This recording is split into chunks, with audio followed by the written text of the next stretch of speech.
And I know we're talking about the holidays and they're going to be here before you know it, but at least this weekend it is feeling more like the 4th of July than heading into Thanksgiving. Now we're seeing lots of high pressure over the next couple of days, keeping us nice and clear, kind of similar to what we saw today. This is over Shell Beach, just beautiful conditions for sunset. You can still see a little bit of added wave energy though by our beaches, so we're still keeping a close eye on that. But on the whole, things are looking great out there. No major concerns over the next few days, but temperatures are going to soar. Similar to what they did today. 86 today in San Ynez, 83 in Santa Maria, 80 in San Luis Obispo, in the mid to upper 70s in our interior valleys by our beaches. Some areas even reached into the 70s. Definitely a warm one. Right now we're starting to cool down, but still we're warmer than we're typically at this time of evening as well. 72 in San Luis Obispo and Santa Maria, 70 in San Ynez, 68 in Isla Vista. Some of those 60s and 50s already in the interiors.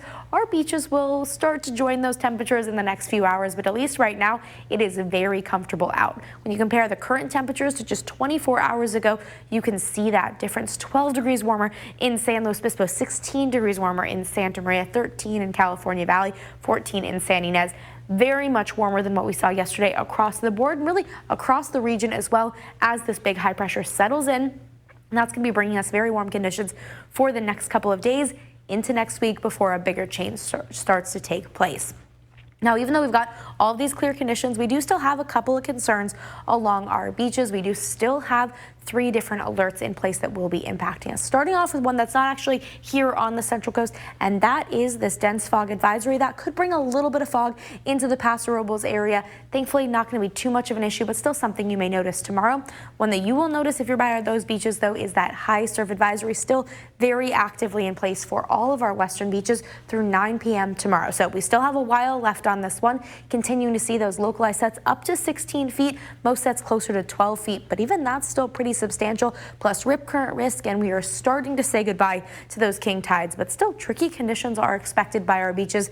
Be cautious, even though the temperatures are saying beach day, just be a little bit of extra caution by those beaches. Now, we do also have a wind advisory in place tonight into later on this evening for all these areas shaded in blue. Up to 45-mile-an-hour wind gusts still possible. For the rest of the Central Coast, we're looking at up to 35-mile-an-hour wind gusts. So it's warm, but it's also quite windy out there. Tomorrow we'll see similar conditions to today. 80 in Paso Robles, 80 in San Luis Obispo as well, 79 in Santa Barbara, 81 in Lompoc, 83 degrees in Santa Maria tomorrow.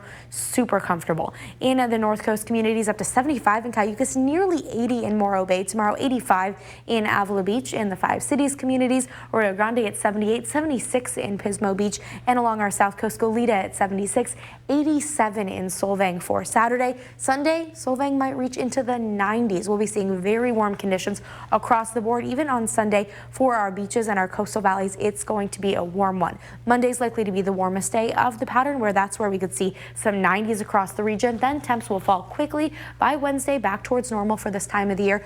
Wednesday night, Thursday, and Friday are all expected to bring us some pretty significant rain to the Central Coast. It's still a long way out, but I'm keeping a close eye on the storm as it gets a little bit closer. The good news is this weekend we're going to be warm and wonderful.